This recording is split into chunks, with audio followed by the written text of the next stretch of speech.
and yet you shine.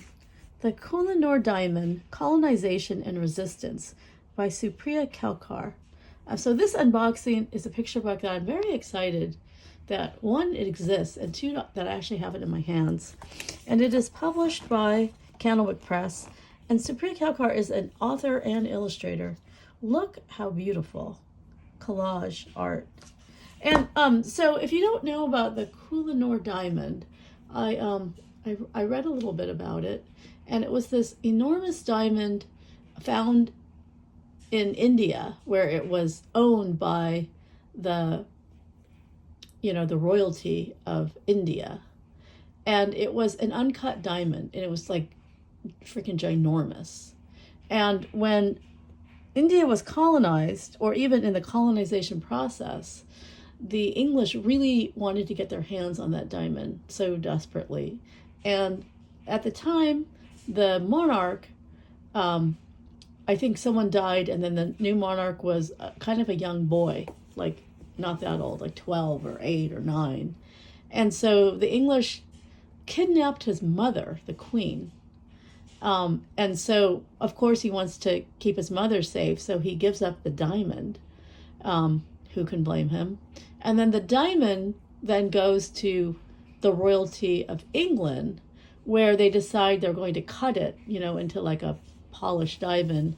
And it loses like at least half, like a huge chunk of it gets, removed to do the all the facets of the diamond, cutting it down.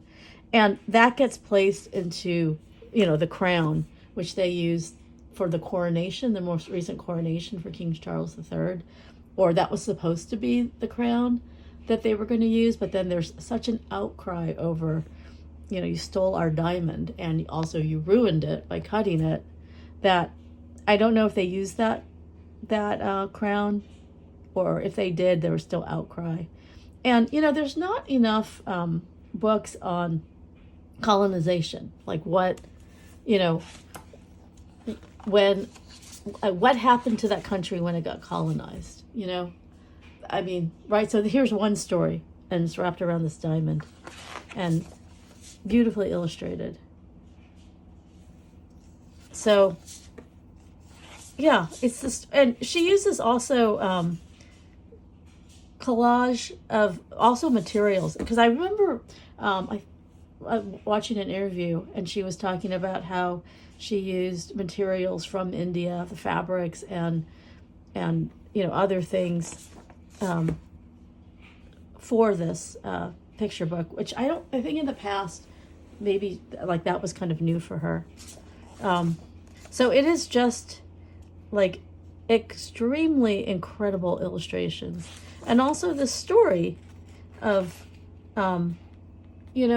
what colonization is, and what happens to the people who are colonized, which really doesn't get told, especially in picture books. But here we have it: people who want to own what those in your land made, people who want to hurt others if it helps them, if it makes them rich, no matter the cost, and they have eyes on you. I mean, that's oh, so here's the story of the young king who is forcibly he wasn't just forcibly separated, they kidnapped his mother to force him to give up the diamond.